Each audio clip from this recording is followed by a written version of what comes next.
Okay. Want to spend just a second or two opening up for questions from the floor. Then we're going to take kind of brief closing comments from each of you. Anything that you want to add that we really haven't covered? Any other question? One or two questions from the audience? Colleen. When you guys did your internships, if you did do them, what did you think was the most valuable lesson that you took away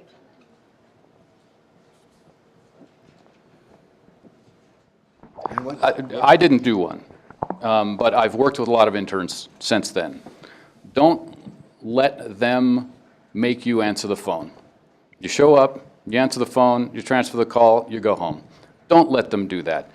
If you're bored, what can I do? Where are you going? What meeting are you going to? Can I go? If anybody's seen West Wing, Josh had an intern who was just like that.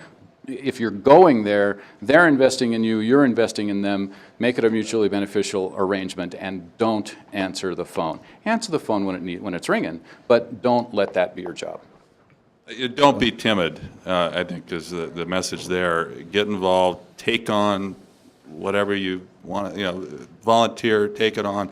And at least in our company, we'll give you as much as we think you can take. And those are the most successful interns. And some of them are just all-stars at the end of the internship, and we've hired many of them. Some of them are now vice presidents in our company. I mean, it works that way.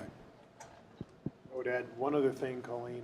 And as you show up, so the experience I had in New York as a young captain, so I'm some government guy, some military guy, and I go to an international PR firm. And so my first task was, here, go copy these. Okay, I can do that. I'm checked out on Xerox. I'm there. But they will test you to see what you're capable of. They'll be looking for the enthusiasm, the capabilities, your contributions. So be bold, unafraid, courageous, and show them what you can do.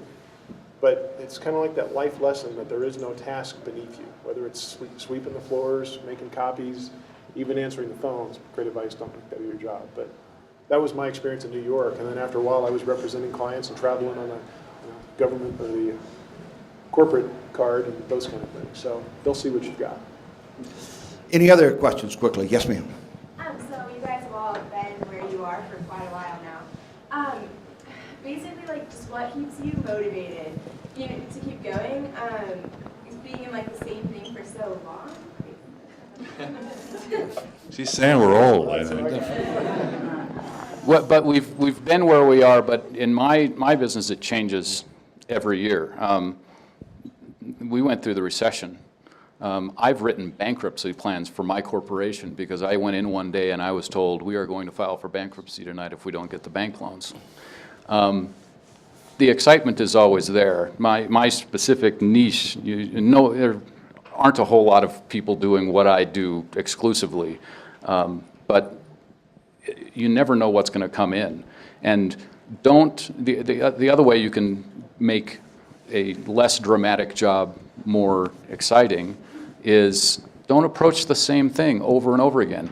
When I was director of PR at Mandalay Bay for 7 years, from when they opened until we were acquired by MGM, we decided we were going to make boxing part of our brand. It was going to be part of our identity and that was really a cool thing, to be a part of the team that was creating a brand. Boxing was going to be it, the excitement, the star power, the Saturday nights. Every time, we had 6 boxing events, major boxing events, on HBO and on Showtime every year. And every time we booked one, I took my team and I said, okay, what are we going to do different this time? How are we going to make this one bigger? How are we going to make this one more memorable? So you can be complacent. You can do things the same way you did them last time, but why? Yeah, I think change is the one thing you can count on. That's the thing that's going to happen. Things are going to change. The people you work with are going to change. You're going to meet different people. You're going to be in the river of a whole lot of different opportunities over time, and I think that's what keeps it exciting.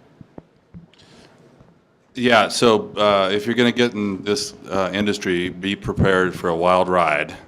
No hour is the same. And not even day, no hour is the same. And that is exciting. That's what keeps me motivated. And I think you're at a very exciting time in the industry, and you are a terrific generation. You really are. You're ambitious, you're smart, you're direct, you're transparent.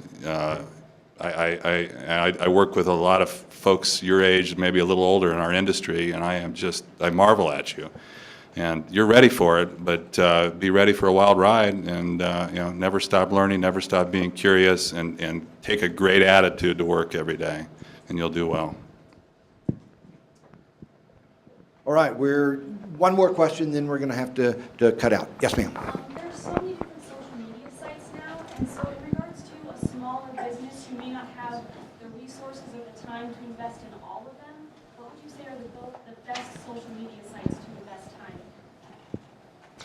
Who are you trying to reach? What are you trying to sell? It would be for like a wedding magazine. So I'm thinking Pinterest, Facebook, Twitter, Snapchat, anything. So it doesn't matter what the product is. You have to ask yourself, who's the audience? Where are they? So Facebook isn't the answer to everything. Pinterest isn't the answer to everything. As with all things, whether you're writing a speech for a general, whether you're giving a presentation to a group of college students, who are you talking to? What are they listening for? Not what do they want to hear, but what can you communicate effectively to them, and what would benefit them? What do you have to offer them? So I'm not dodging, but it depends. Are you launching a national wedding site? Are you launching one in Flagstaff? Are you launching one regionally, West Coast? Are your people, I would imagine, in this case, your people are very visually oriented. So Pinterest might be it, but who knows? Somebody in this room might have the next great thing, and you would tell them. I would just add the third-party reviews. It would have to be on a GoDaddy site, of course. I wasn't going to say that, but thank you. Third-party reviews, whether it's a media outlet or a customer, anytime you can get those for a business and then amplify them through all the channels you can, I think that is really helpful, because you can say you're great, but when other people say you're great, I think that really says a lot. All right, a promo for the next next event coming up is the speed mentoring upstairs on the second floor or third? On the second floor, so we've got to rush off to that.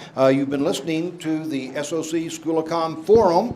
NBC News up next. It's 67 degrees in Flagstaff. Okay, see you all later. Bye-bye. Thank you.